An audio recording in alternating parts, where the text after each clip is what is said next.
भक्तों, अगर आप भी कुत्ते को रोटी खिलाते हैं या फिर उसके लिए पानी या दूध रखते हैं तो कान खोल कर सुन लेना। भगवान श्री कृष्ण की यह महत्वपूर्ण बात, क्योंकि कुत्ता कोई मामूली जानवर नहीं है, यह साक्षात भैरव बाबा का अवतार है। ऐसे में अगर आपने भी कभी कुत्ते को रोटी खिलाई है या फिर उसके लिए दूध या पानी पीने के लिए रखा है तो इस वीडियो को पूरा देख लेना, वरना कहीं ऐसा ना हो कि आप जाने अनजाने में अपने घर की बर्बादी का कारण बन जाए। प्रिय भक्तों, हम अक्सर कुत्तों का नाम तो लेते हैं, लेकिन उनकी असलियत पर शायद ही कभी ध्यान देते होंगे। जब गुस्से में या मजाक करते हुए किसी को गाली देनी होती है तो हम बिना सोचे समझे कुत्ते का नाम ले लेते हैं। क्या कुत्ता सच में इतना तुच्छ है, इतना गया गुजरा है?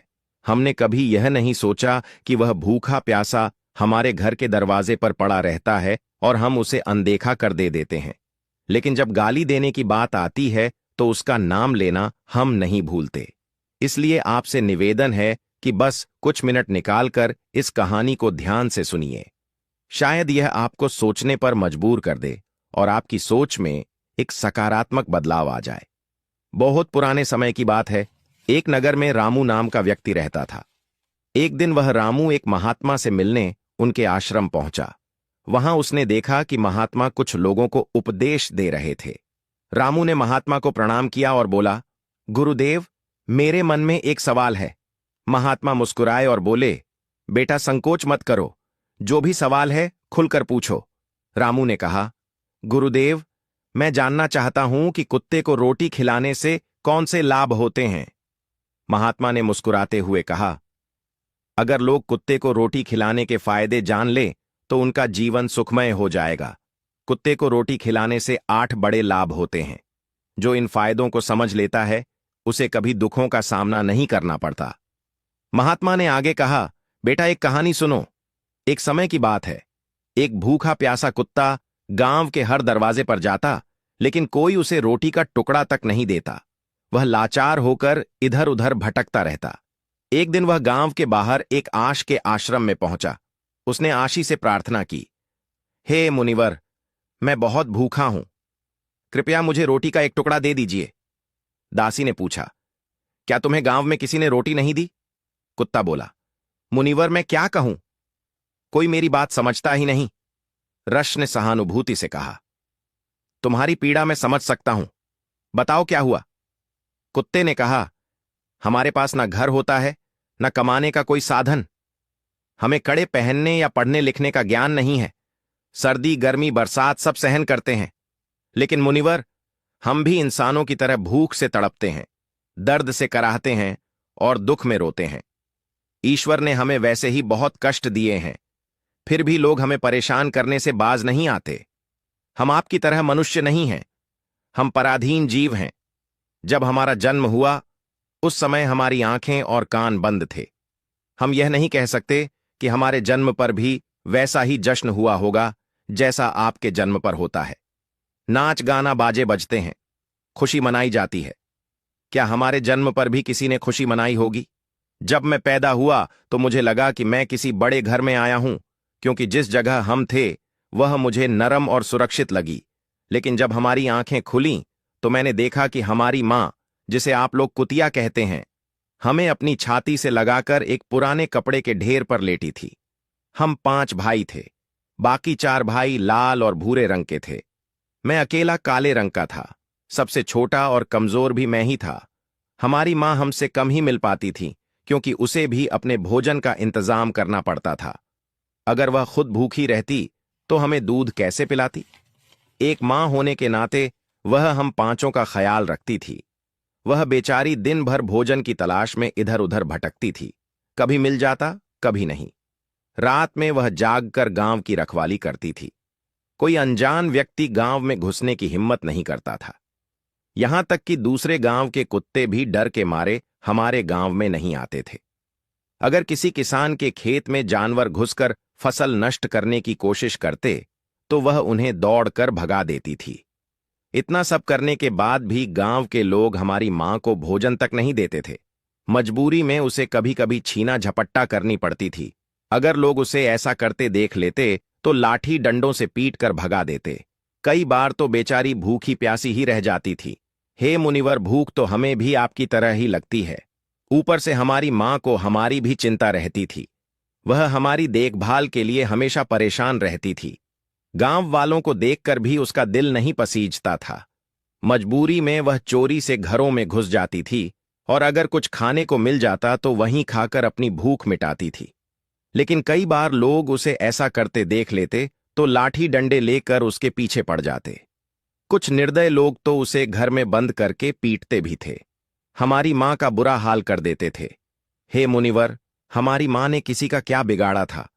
उसने सिर्फ भूख मिटाने के लिए भोजन चुराया था। चोरी करने का उसे कोई शौक नहीं था। पर पापी पेट हमें यह सब करने के लिए मजबूर कर देता है। एक दिन की बात है, बहुत जोरदार बरसात हो रही थी। ओले गिर रहे थे और ठंडी हवा चल रही थी। उस कड़ाके की ठंड में ठिठुरकर हमारे 3 भाई मर गए। उस दिन हमारी मां बहुत रोई थी, लेकिन मनुष्यों ने हमारी पीड़ा को नहीं समझा, क्योंकि उनके बच्चे थोड़े ही मरे थे। फिर वह कुत्ता कहता है, हे मुनिवर, अब हम सिर्फ 2 भाई रह गए थे। हमारी मां हम दोनों की अच्छे से देखभाल करने लगी। एक दिन उसी गांव में एक सेठ के घर दावत थी। वहां कई तरह की मिठाइयां बन रही थीं। सेठ जी के घर बहुत से मेहमान आए हुए थे। हमारी मां खाने की तलाश में बार बार वहां जाती थी, लेकिन लोग उसे दुत्कार कर भगा देते। किसी को उस पर इतना भी तरस नहीं आया कि उसे एक रोटी ही दे दें।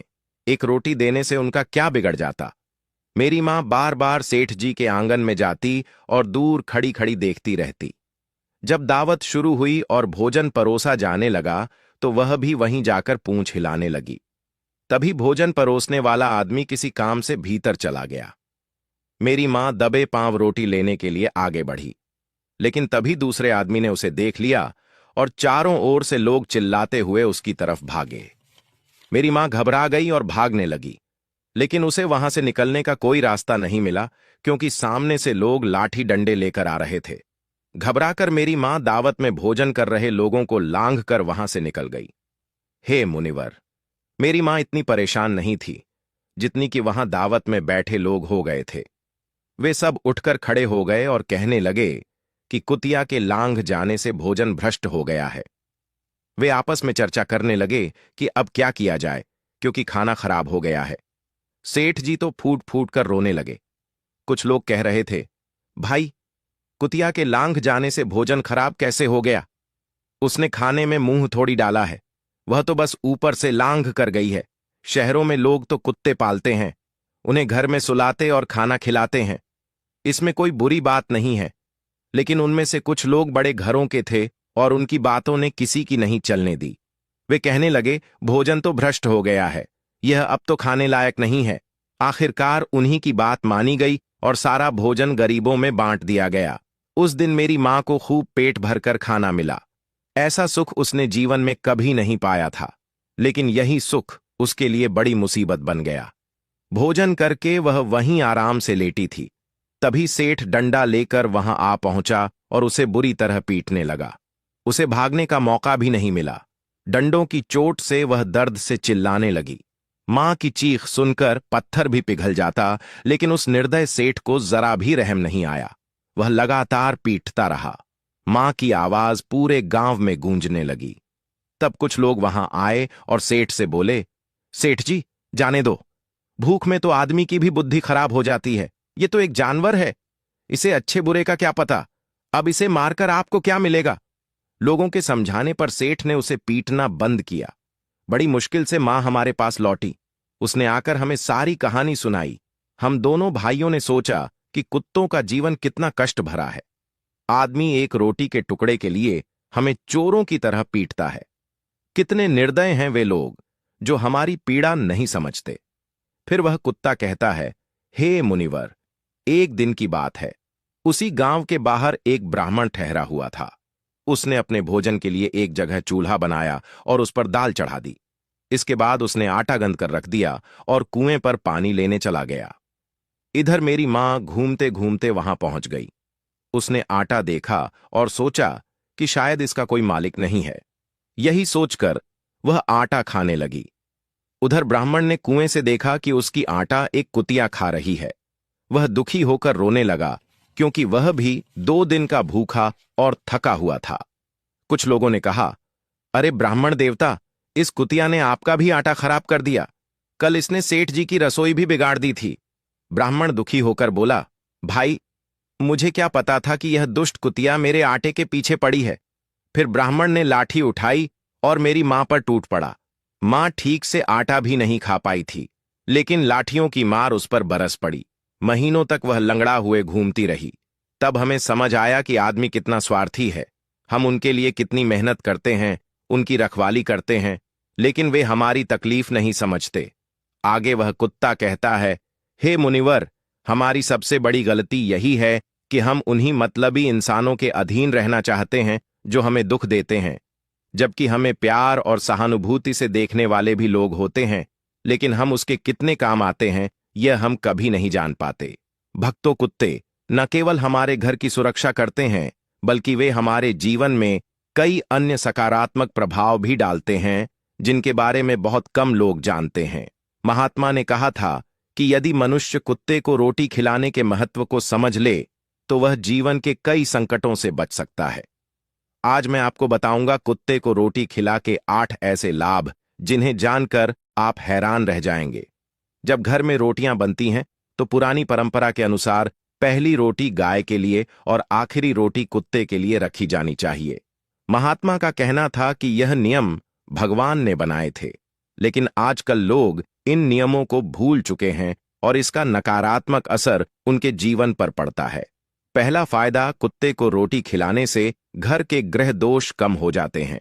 महात्मा के अनुसार यदि शनि की महादशा चल रही हो, तो कुत्ते को रोटी खिलाने से शनि का प्रभाव कम हो सकता है और व्यक्ति की मुश्किलें आसान हो सकती हैं। दूसरा फायदा, कुत्ते को रोटी खिलाने से आपकी किस्मत चमक सकती है और घर में नकारात्मक ऊर्जा का नाश होता है। तीसरा फायदा, यह एक ऐसा कदम है जो माता लक्ष्मी की कृपा को आकर्षित करता है और घर में कभी धन की कमी नहीं होती। चौथा फायदा, कुत्ते को रोड़ देने से कर्ज से मुक्ति मिल सकती है और यदि पहले से कर्ज में है तो इससे छुटकारा पाने में मदद मिल सकती है। पांचवा फायदा, जब आप कुत्ते को नियमित रूप से भोजन देते हैं तो यह आपके व्यापार में प्रगति लाता है। छठा फायदा, कुत्ते को रोटी खिलाने से आपकी आयु में वृद्धि होती है और अटका हुआ धन वापस मिल जाता है। सातवां फायदा, कुत्ते को रोटी देने से आपके स्वास्थ्य में सुधार होता है, मानसिक स्थिति भी मजबूत रहे है और आप हमेशा ऊर्जावान महसूस करते हैं। आठवां फायदा, भगवान को सभी जीवों की चिंता रहती है, इसलिए जब आप कुत्ते को रोटी खिलाते हैं तो भगवान प्रसन्न होते हैं और उनके आशीर्वाद से आपका परिवार सुखी रहता है। महात्मा ने यह भी बताया कि जब कुत्ता रोता है तो इसे एक अपशकुन माना जाता है, यह किसी संकट या अनहोनी का संकेत होता है। भक्तों, यह तमाम जानकारी जन रुचि को ध्यान में रखकर दी जा रही है। वास्तुशास्त्र के उपाय को अपनी आस्था और विश्वास पर आजमाएं। हमारा चैनल इस वीडियो के द्वारा किसी भी प्रकार का कोई दावा नहीं करता है। आज की यह जानकारी अगर आपको पसंद आई हो तो इस वीडियो को एक लाइक करके आपके अपने चैनल को सब्सक्राइब कर लें और बेल नोटिफिकेशन को ऑल पर सेट जरूर